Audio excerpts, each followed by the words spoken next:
네, 취재 이후를 들어보는 시간 뉴스 AS입니다. 1년 전 서울 시청역 인근에서 발생한 역주행 사고 기억하실 겁니다. 차량 한 대가 인도를 덮치면서 평범한 시민 9명이 숨졌는데요.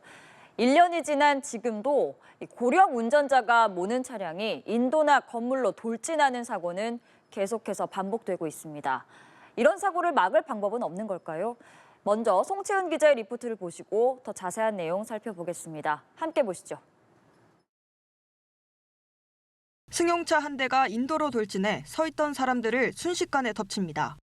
작년 7월 시청역 인근에서 16명의 사상자를 낸 승용차 돌진 사고입니다. 그날 밤 이곳에서 끔찍한 사고가 일어난 지 벌써 1년이 지났습니다. 그날 사고 이후 우리 사회는 더 안전해졌을까요? 올해도 차량 돌진 사고는 끊이지 않고 있습니다. 지난 4월 서울 도봉구에서 SUV 차량이 인도로 돌진하는 사고가 있었고, 지난달에는 서울 강남구에서 80대 여성 운전자가 차로 식당을 들이받아 4명이 다쳤습니다.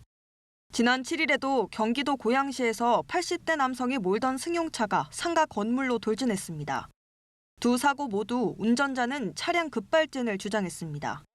하지만 최근 5년간 국과수에 의뢰된 돌진 사고의 85%는 페달 오조작이 원인으로 드러났고, 급발진으로 인정된 사례는 단 한 건도 없었습니다. 시청역 사고를 심리한 재판부도 가해자의 급발진 주장을 인정하지 않았습니다. 계속되는 급발진 주장 논란에 사고 당시 운전 상황을 객관적으로 확인할 수 있는 장치를 의무적으로 설치해야 한다는 목소리도 나옵니다. 사실 이게 급발진 사고랑 그 페달 조작 이제 오인 사고랑 많이 이렇게 혼동돼서 쓰이는 것 같은데, 그런 거를 방지하기 위해서라도 페달 블랙박스를 설치를 의무화한다든가, 또 사고를 예방하고 피해를 최소화할 수 있는 대책들이 적극 시행돼야 한다는 요구도 커지고 있습니다. 돌진 사고의 경우 운전자의 평균 연령대가 60대인 것을 고려했을 때 전문가들은 현재 시행 중인 고령자 운전면허 제도를 개선할 필요가 있다고 조언합니다. 인지 반응이나 신체적 능력이 좀 떨어지는 운전자들을 대상으로는 적성 검사를 통한 조건부 면허 도입도 검토해 볼 수 있다. 무고한 시민들이 더 이상 피해를 입는 일이 없도록 실효성 있는 대책 마련이 시급해 보입니다. 연합뉴스TV 송채은입니다. 네, 차량 돌진 사고 관련 내용 취재한 사회부 송채은 기자와 더 자세한 이야기 나눠보겠습니다. 송 기자, 안녕하세요. 안녕하세요. 네, 저희가 지금도 영상으로 보고 왔는데 시청역 사고가 발생한 지 어느덧 1년이 지났어요. 그런데도 최근에도 이런 돌진 사고가 많이 발생한다고요? 네, 그렇습니다. 시청역 사고 이후에도 곳곳에서 비슷한 사고가 발생하고 있는데요. 많은 시청자분들께서도 체감하고 계실 겁니다. 불과 2달 전이죠. 지난 5월 서울 강동구에서 60대 남성이 몰던 승용차가 시장 과일 가게를 덮쳤는데요. 시장 상인 등 12명이 부상을 입었습니다. 사고가 났던 밤 직접 현장을 가보니 인근 가게 상인들은 눈 깜짝할 사이에 사고가 벌어졌다며 충격이 가시지 않는 표정이었습니다. CCTV 영상에는 시장 입구 쪽에서 나타난 승용차가 가게 앞을 지나던 시민과 과일 가게 안에 있던 사람들까지 덮치는 모습이 담겼습니다. 사고를 목격한 시민은 현장이 그야말로 아수라장이었다고 말했는데요. 직접 들어보시죠. 정문 앞에 거의 나왔는데 붕 소리 나고 와 한 다음에 쾅 소리가 났어요.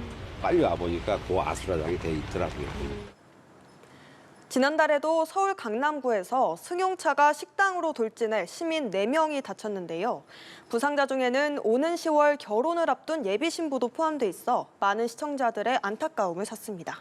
네, 이런 사고들의 경우에는 운전자가 급발진이었다 이렇게 주장하는 경우가 좀 많은 것 같아요. 지금 언급한 사건들도 운전자들이 급발진이다 이렇게 주장을 했나요?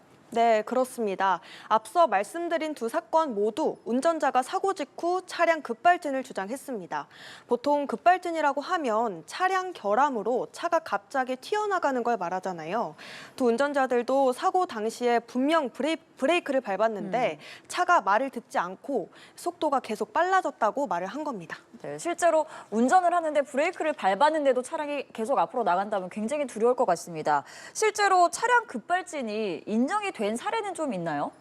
아직까지는 단 한 건도 없습니다. 국과수에서 지난 2020년부터 작년까지 최근 5년간 급발진 주장 사고를 분석한 결과를 보면 85%가 가속 페달 오조작이 원인으로 드러났고요.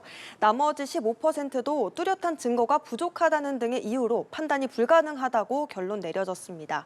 특히 작년엔 급발진 의심 사고가 133건으로 가장 많이 접수됐는데 이 중 120건이 페달 오조작 사고로 분석됐습니다.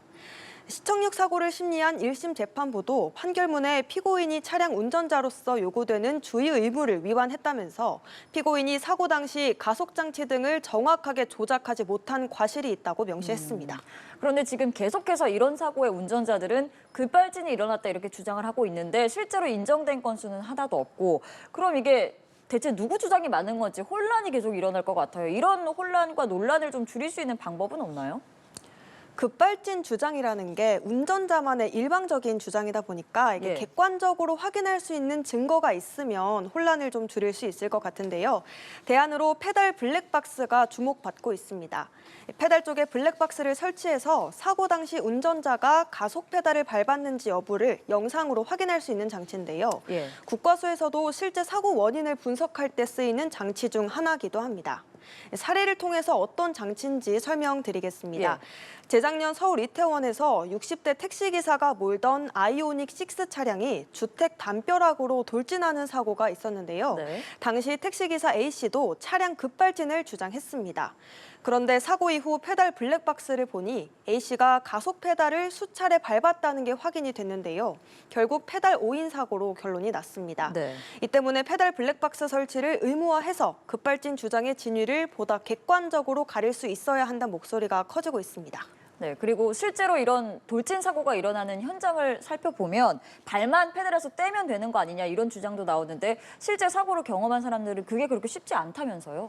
네, 그렇습니다. 사람이 하나의 생각에 지배됐을 때 주변이 눈에 잘 안 들어오는 것과 같은 맥락인데요.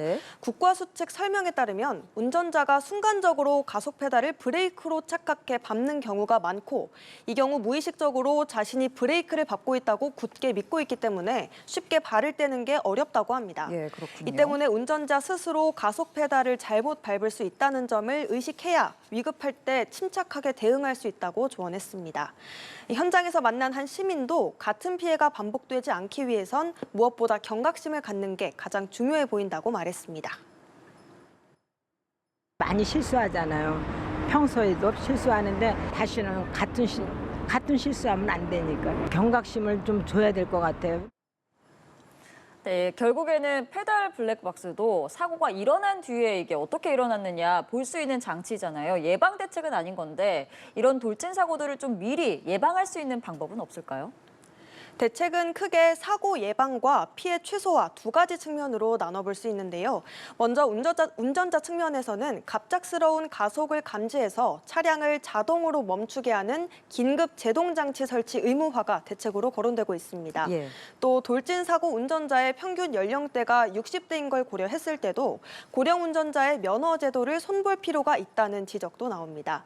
현재는 65세 이상, 75세 미만은 5년마다 75세 이상은 3년마다 면허를 갱신하게 돼 있는데요. 갱신 주기를 짧게 하고 기준을 더 엄격하게 적용해야 한다는 의견도 나옵니다. 사고가 발생했을 때 피해를 최소화할 수 있는 대책으로는 차량이 인도로 돌진했을 때 충격을 막아줄 수 있는 강화 울타리가 있는데요. 서울시에서 시청역 사고 이후 사고 위험 지역 100곳에 이 울타리 설치를 추진하고 있다고 합니다. 실제 시청역 사고 현장에도 강화 울타리가 일부 설치가 되어 있었는데요. 아쉬웠던 건 길이가 45m 정도로 사고가 크게 났던 지점에만 짧게 설치가 돼 있었던 겁니다. 앞으로 피해를 제대로 방지하기 위해선 울타리 설치 구간을 넓히고 보다 촘촘하게 배치할 필요가 있어 보입니다. 알겠습니다. 오늘 이야기는 여기까지 듣겠습니다. 지금까지 사회부 송채은 기자였습니다. 고생하셨습니다. 감사합니다.